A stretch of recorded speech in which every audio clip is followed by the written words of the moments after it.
Hey, folks, welcome back to Earth Sky. I am Dave Adalian, and today we are going to go cosmological. That's right.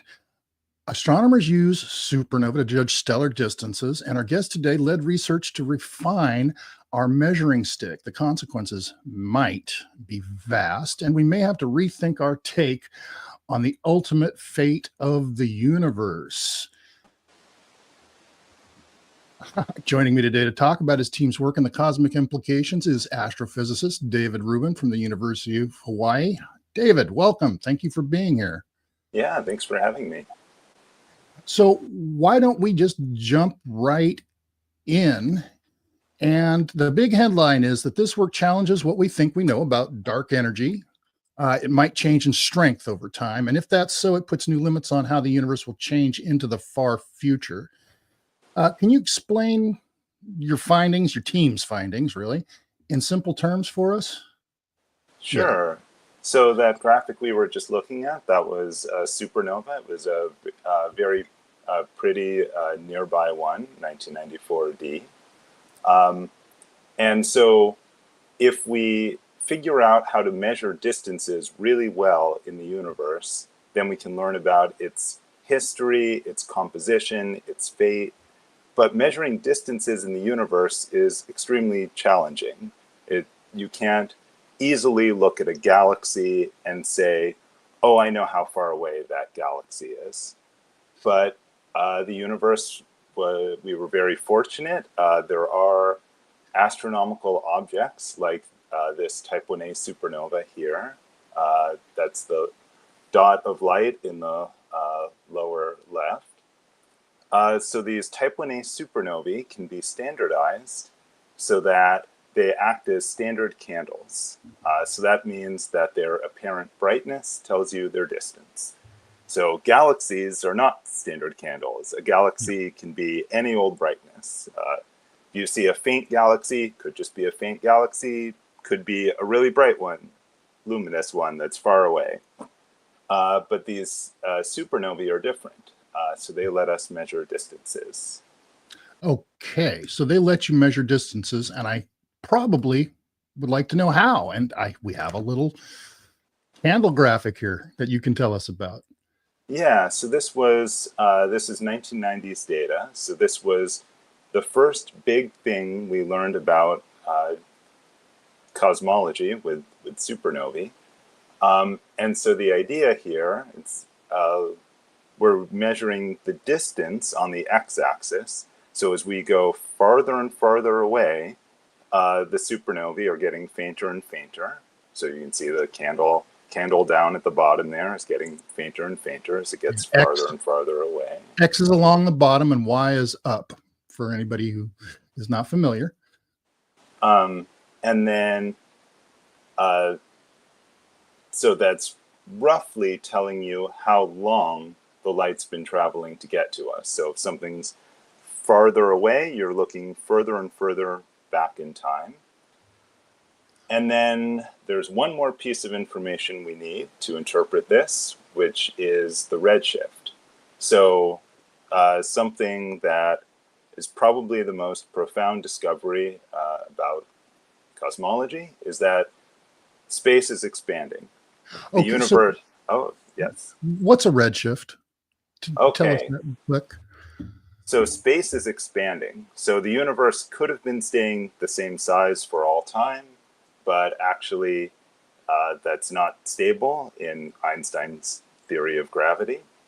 So it turns out that the universe is expanding. So this was discovered about 100 years ago now, using a different sort of standard candle. And as a consequence of Einstein's theory of gravity, the light, as it travels, its wavelength expands with space. So if space has sort of doubled in scale, then if we're looking back in time at something from that era, we're going to see its wavelength doubling in scale. So for example, you could have purple light that's 400 nanometers turn into infrared light that's 800 nanometers. And so what the two axes are basically time and the size of the universe, the relative scale. And so you're tracing out the expansion. So you can see all of those curves start with a Big Bang, where the universe was very hot and dense and compact. And then they expand outward, outward. Yeah. They expand to today over billions of years. Which is the white line there. That's today. That's right now. Yep.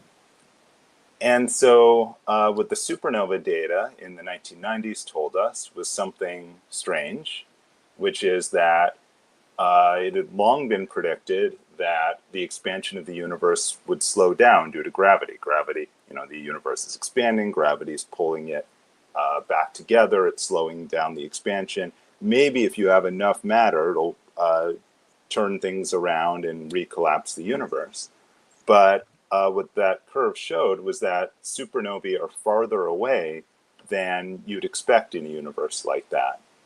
So that's the signature, not of a slowing down of the expansion, but an acceleration, which is extremely strange, right? That tells you if I have two masses in the universe, and I just leave them there, you'd expect gravity to pull them together, and it does.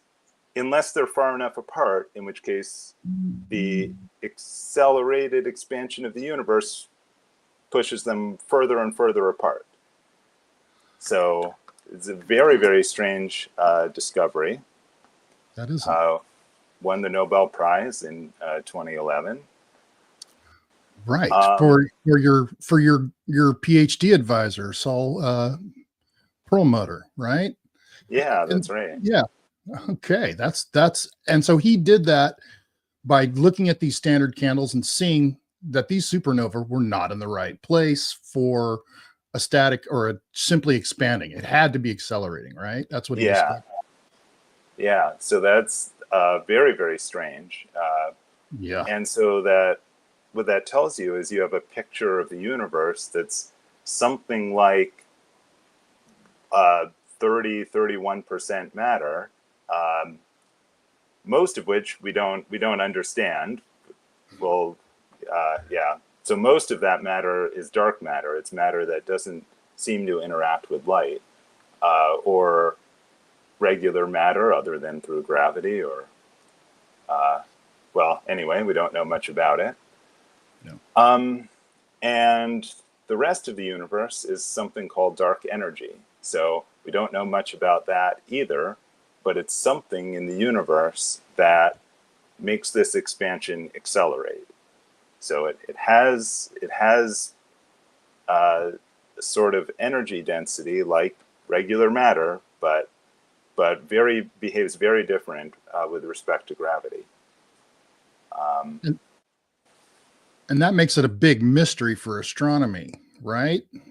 Yep. How does what you're doing now, how does that gonna give us more information about the nature of dark energy? So what I'm doing now is looking at more and more supernovae and trying to do more and more sophisticated analyses of the data to shrink the uncertainties, to get a better and better sense of what the universe is actually doing compared with that 1990s data. And so the 1990s data, that was fewer than 100 supernovae, but now, thanks to a lot of hard work of a lot of people, we're up to over 2,000. So there were 2,087 supernovae in the latest analysis. And once again, that it looks like we're starting to see something unexpected. So, yeah. Okay, so what are you seeing that is troubling or not troubling? Does this mean that the universe is not expanding the way we thought, or is this more about a fine tuning? And if it does hold up and it turns out the dark energy does lose strength, I suppose is the term, over time, what does that mean for our bigger picture of the fate, the ultimate far future of the universe? Um, so yeah, the simplest theory of what dark energy could be is something like a vacuum energy, just a constant energy that uh, is uniform across space, across time. That's the simplest explanation. Uh, there are still some problems with that, but it's the simplest thing it could have been. But we're trying to measure how that dark energy is changing with time, and we're seeing what looks like a weakening with time. So uh, it's very difficult. It's still early days. It's very difficult to say what it could mean. But yeah, it could have profound implications for the future of the universe. We don't know what that weakening will do in the future. Will it sort of level out? Will the universe still continue to expand forever, but maybe not as fast as we thought? Uh, do we have some extremely exotic form of dark energy that will weaken and then turn the expansion around and then recollapse the universe on us billions of years in the future? But we don't know. So it's early days, but we're looking forward to getting a lot more data from the next generation of telescopes. That yeah, that is pretty exciting stuff Yeah. right there, David. Wow. So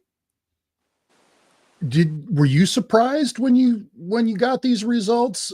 You and your team, was there a moment when you guys realized you were seeing something you didn't expect, or maybe you did kind of have hints there? Did you know this was coming, or did you suspect, or total surprise? No, it was basically a total surprise. Yeah. So at first you sort of don't believe it, and you're wondering what you did wrong. And then uh, what's interesting is just a few months after we put out this result, another supernova analysis based on a telescope in Chile uh, did put out their results. Well, that was about a month later, I think, and they were seeing something very similar. And then a totally different type of cosmological measurement based on standard rulers rather than standard candles put out their results, 5 or 6 months after ours, and they saw something very similar. So it's building in strength. It's still not, I would say, confirmed yet, but the fact that these multiple analyses and even different techniques are seeing something similar, raises it from the level of, glitch in the data to, oh, I don't know, maybe that's getting interesting. So yeah. Okay, so the way that you did this, I mean, these weren't new supernovae observations. You looked at 2100 observations and standardized them. You made them easier to read, I guess. Is that right? Yeah, that's right. So um, unfortunately, one of the nice things that's going to change in the next few years is that we're going to have most of our data coming from just a few telescopes. So the Vera Rubin Observatory will get hundreds of thousands. Ah, yes, there it is. So it's There it just is. started taking data. Very, very exciting. Very high image quality. Um, Mhm. and so the Vera Rubin Observatory will start taking data and get hopefully hundreds of thousands of supernovae. And it'll get them all, with one telescope where you can really work very hard to understand that telescope, and the camera and what its properties are. The results that I put out show, uh, well, they come from about, more than 2 dozen different surveys, telescopes, different cameras, some uh, yeah, ground, space. It's sort of a hodgepodge, and you standardize things as well as you can, but it's going to be a lot easier when it's just one or two telescopes that you can really understand in detail.